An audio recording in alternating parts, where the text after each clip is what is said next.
Jika dianalogikan, di otak kita ini sudah ada banyak kamera sebenarnya. Kamera ini dapat digunakan untuk menangkap gambar dari berbagai angle. Untuk apa? Agar kita mampu membuat sebuah keputusan yang matang. Keputusan yang mempertimbangkan berbagai aspek, berbagai perspektif. Bisa dari diri kita sendiri, anggota tim, perusahaan, customer, maupun keluarga kita.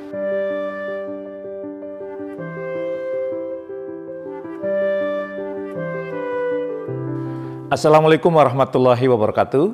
Bertemu kembali dengan saya, Jamil Az-Zaini, di acara Leadership Inspiration.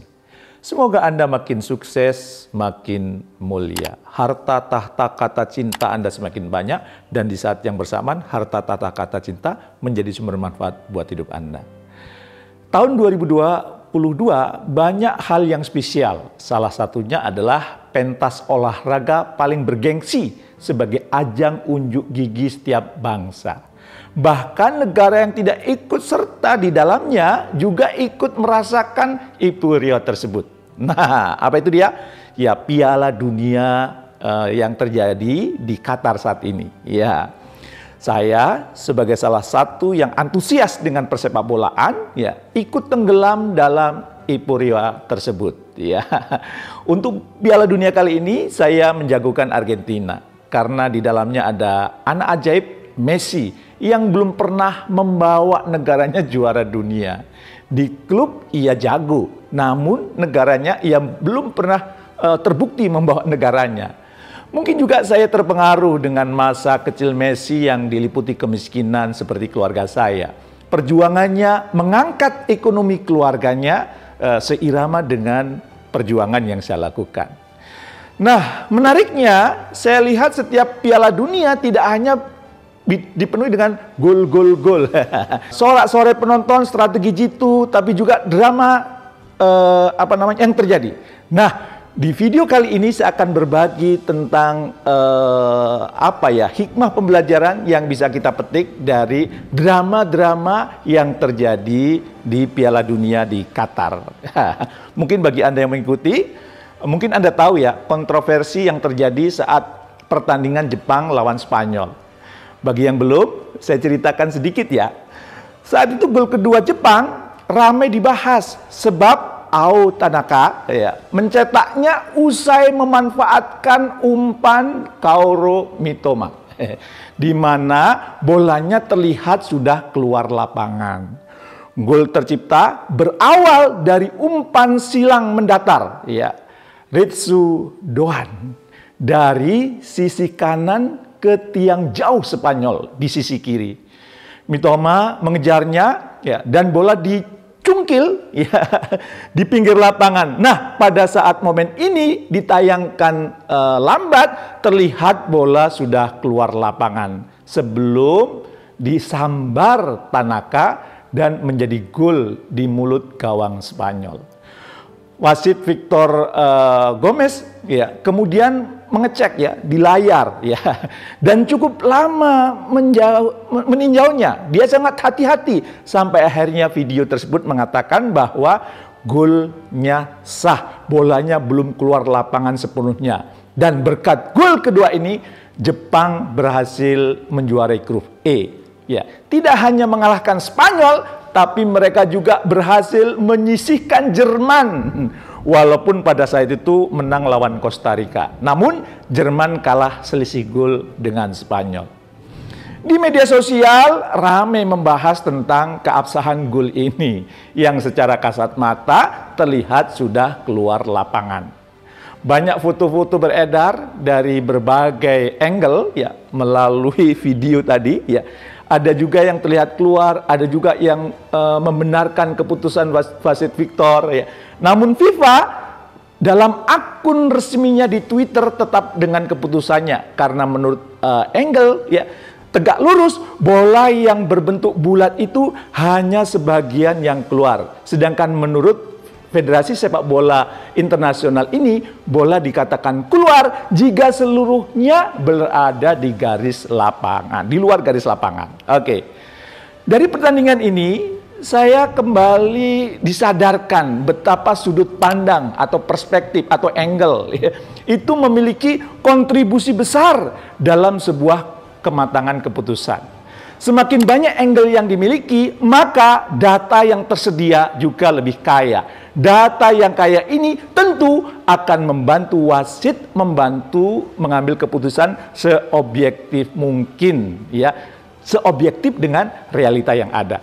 Beruntungnya kita sebagai manusia sudah dibekali kemampuan untuk memiliki berbagai perspektif. Tinggal kita mau memanfaatkannya atau tidak. Jadi, jika dianalogikan, di otak kita ini sudah ada banyak kamera sebenarnya. Kamera ini dapat digunakan untuk menangkap gambar dari berbagai angle. Untuk apa? Agar kita mampu membuat sebuah keputusan yang matang. Keputusan yang mempertimbangkan berbagai aspek, berbagai perspektif. Bisa dari diri kita sendiri, anggota tim, perusahaan, customer, maupun keluarga kita. Nah, karena sekarang sudah bukan lagi eranya era apa? Me, tapi we.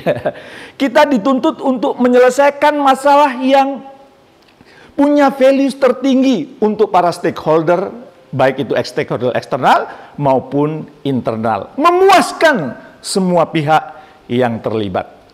Sebuah penelitian menemukan tim yang leadernya menanyakan perspektif dari anggota timnya memiliki hasil kerja yang jauh lebih baik dibandingkan rekan sejawatnya. Karena dia dapat lebih banyak sudut pandang sehingga keputusan-keputusan bisa lebih tepat dan kemudian menguntungkan semua pihak yang terlibat. Ngomong-ngomong, sebenarnya apa sih yang dimaksud dengan perspektif? Dan apa bedanya dengan realita? Perspektif itu merupakan cara kita melihat dunia, ya, sudut pandang seseorang yang dibentuk dari pengalaman hidup, values, apa yang sedang dipikirkan ya saat ini, dan juga asumsi yang dimiliki. Nah, realita yang sebenarnya bisa jadi berbeda dengan perspektif yang kita miliki. Semakin kaya perspektif yang kita miliki, membawa kita semakin dekat dengan realita yang sesungguhnya. Nah, agar keputusan kita ya mendekati kepada realita, yuk kita perkaya perspektif kita sebelum membuat keputusan. Caranya gimana? Ada 3 tahap yang perlu kita lakukan supaya kemudian kita kaya akan perspektif ya, sehingga keputusan kita tepat mendekati realita. Yang pertama, pahami.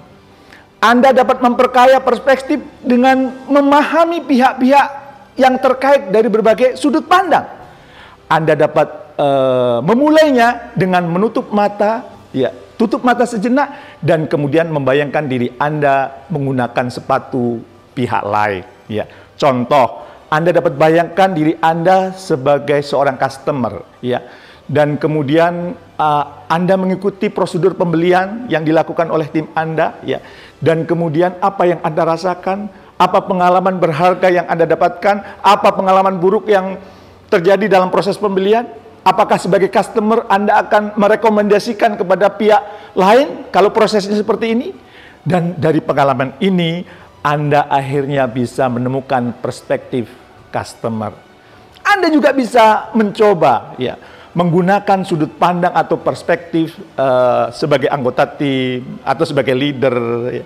Anda juga bisa menempatkan perspektif sebagai mitra kerja ya, dan jangan lupa juga ya perspektif pasangan hidup Anda atau putra-putri Anda. Dengan demikian, Anda mampu memahami situasinya dari sudut pandang yang berbeda-beda.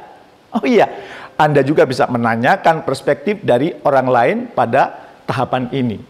Tidak hanya datangnya dari diri Anda saja, ya. Saat Anda bertanya kepada pihak lain, bisa jadi Anda akan mendapatkan poin-poin penting yang belum terbesit di benak Anda. Perspektif Anda semakin luas dan semakin kaya. Yang kedua, gali. Jangan cuma pahami, gali. Nah, kalau tahapan kedua ini memang harus menggali langsung secara mendalam kepada pihak-pihak terkait. Ya, inilah sebabnya curiosity menjadi modal paling dasar seorang leader dalam tahapan ini. Anda bukan hanya tahu apa yang dirasakan, tapi beserta motivasinya, tujuan ataupun background, orang itu melakukan apa yang dilakukan, hal-hal yang bisa jadi tidak terlihat oleh kasat mata, ya. Dan Francesca Gino, seorang profesor di Harvard Business School, melalui studinya mengungkapkan pentingnya seorang leader memiliki curiosity. Paling utama yakni agar terjadi mengurangi error dalam pengambilan keputusan. Yang ketiga, sinkronisasi. Maksudnya gimana, Pak? Anda telah mampu mendalami perspektif dari berbagai sudut pandang, Anda pun telah menggali lebih dalam dari berbagai orang, maka kemudian saatnya untuk Anda melakukan sinkronisasi. Ya, ini akan membuat sebuah keputusan Anda menjadi memuaskan banyak pihak. Karena apa? Karena dilihat dari berbagai sudut pandang. Semua menjadi merasa memiliki dan mendorong mereka untuk terlibat aktif mensukseskan apa yang sudah Anda putuskan. Perspektif pada dasarnya bukan tentang salah atau benar, melainkan bagaimana Anda mampu keluar dari diri Anda dan masuk menggunakan kacamata orang lain. Semakin banyak perspektif yang Anda dapatkan, maka semakin kaya dan jelas jendela Anda melihat dunia, ya, serta membantu memilih respon seperti apa yang perlu Anda berikan. Tetaplah menjadi pemimpin yang benar-benar memimpin dengan memperkaya sudut pandang atau perspektif Anda. Sukses mulia untuk Anda.